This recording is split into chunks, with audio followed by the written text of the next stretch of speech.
Now here's an interesting headline that seems to be happening a little bit more than I've ever been used to hearing.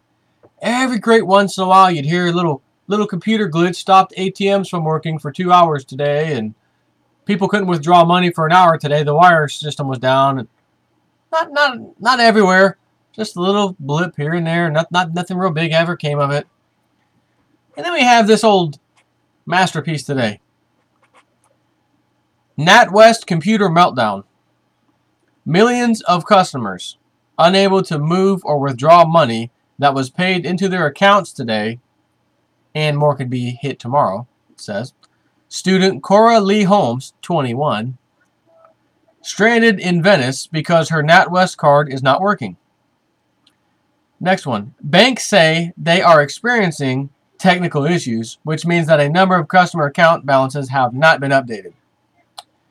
Bank unable to confirm how many of its 7.5 million customers are affected.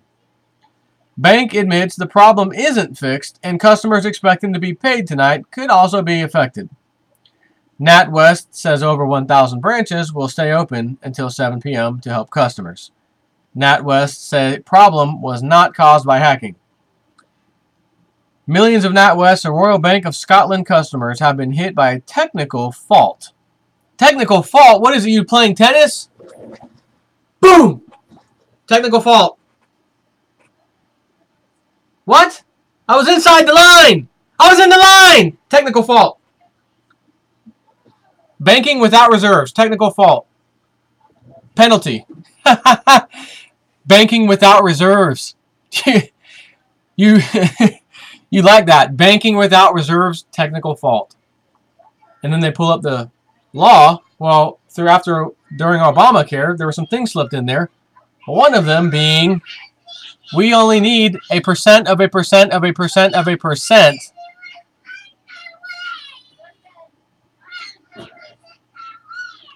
I think someone else is having a technical fault out there. One of my kids. Anyways, let me get back on track here. I can go on with these analogies all day long.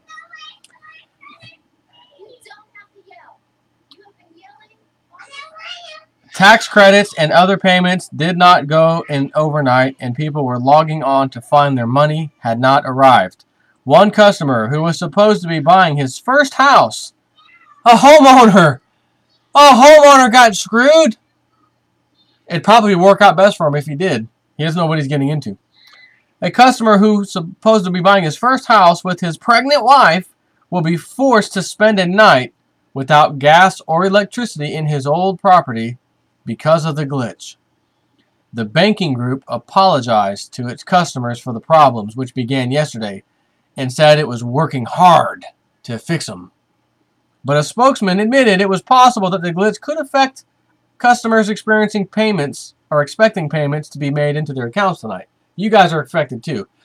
So let me ask you a question. If there was a bank run taking place, people were pulling their money out just massively, just incredible amounts, you don't think that a fail-safe mechanism in the banking industry would simply to be pull the old glitch scenario. Yeah, go with it. Management says go. It's on. Press the button.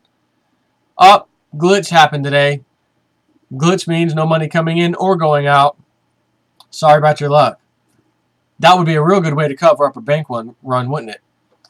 Having said that, this glitch. Now, if you have money coming out of your bank, you made some payments, you went and swiped your card at the grocery store, debit card, right? Account balance, whatever. Oh, shoot, I'm negative. Ooh, I over withdrew by about $50. Damn. Guess what happens? They'll cover it for you. But guess who's going to pay a little maintenance fee or whatever they want to call it on your account statement? Called the bounce check fee or the insufficient funds fee that you get nailed with next time. So I wonder, 7.5 million people can't have access to their own money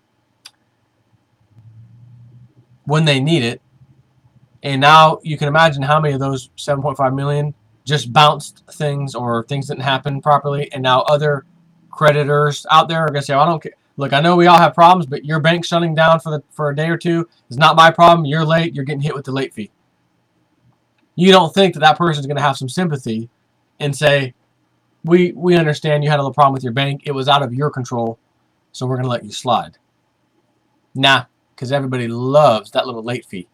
So I wonder if you could go to your bank, if this was your bank, this NatWest was your bank, and say, listen, you know, a few times I've been your customer for like 7 years or whatever.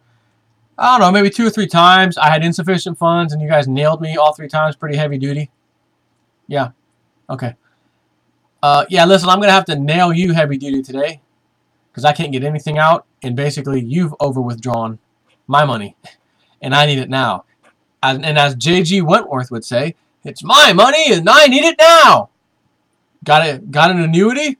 Got a, payment coming for 20 years? Call J.G. Wentworth. Yeah, okay, I'll be right there. So if this was your bank, what would you be doing right now? The other day I told you why it would be a really, really good idea to have cash on your person and in your house. At the very least, in your house. And what you should have in your house should be a significant amount more than what you would carry on you. I stated that in the video. This is a 100% prime example of why I said that would be a real good idea. Can't get your money. Imagine a database got wiped out. Something happened. Database of all the information got wiped out. Well, I had $100,000 in my account. The last records we found, the last backup that we successfully restored to the system, doesn't show you had that much. It only showed you had like 80. No, I had 100. Do you have any proof of that? Yeah, here's an account statement. Shows last 2 weeks ago from last month, $100,000 in my account. Oh, you have that. Let me check that. Okay, we'll be right back, sir. And then you know what they'll do? They'll do what they did to Gerald Celente. Here you go. That's for my kids. My Father's Day thing. Here you go, sir. What's this? This is an amended account statement. Amended account statement. What does that mean? Oh, this is with the balances. 80,000. That's what you said a minute ago. But I just showed you I had 100,000. Now this piece of paper says you have 80,000. Prove me wrong. How are you gonna prove me wrong? That little piece of paper that said you had 100. Well, hey, we had a glitch, and 2 weeks went by. He could have withdrew about 20 grand in 2 weeks easily. Now you're gonna go fight in court, and wait a minute, there's 7.5 other million people who are getting ready to file a lawsuit with you. Wonder how long it's gonna take you to get through that. That bank will be bankrupt. And you'll be fighting with the FDIC. And again, this is over on the other side of the pond. I don't know what they have as far as FDIC insurance goes. They may not have what we have. Then what? All I know is if I had the minimum amount to do like 1 month, 2 months worth of bills in my bank account and this happened and I got screwed over, oh, I'd be pissed off. But I would also say, man, I'm glad I don't keep that much money at home. I mean, at the bank, and I keep most of it at home. And as a matter of fact, I've got a nice little stash of silver also at home in my possession, not at the freaking bank. And I'll just go sell a few coins today at the coin dealer so I can buy groceries today until they figure out this little glitch down yonder at the bank. It's one of those things. So it happened there. It's happening more and more. I told you. I've been following this stuff. You're going to hear glitch after glitch after glitch. It's going to happen. I don't know what the real reasoning is. I don't know if it's because there's a bank run or because there literally is glitches. But I can assure you there's more to come.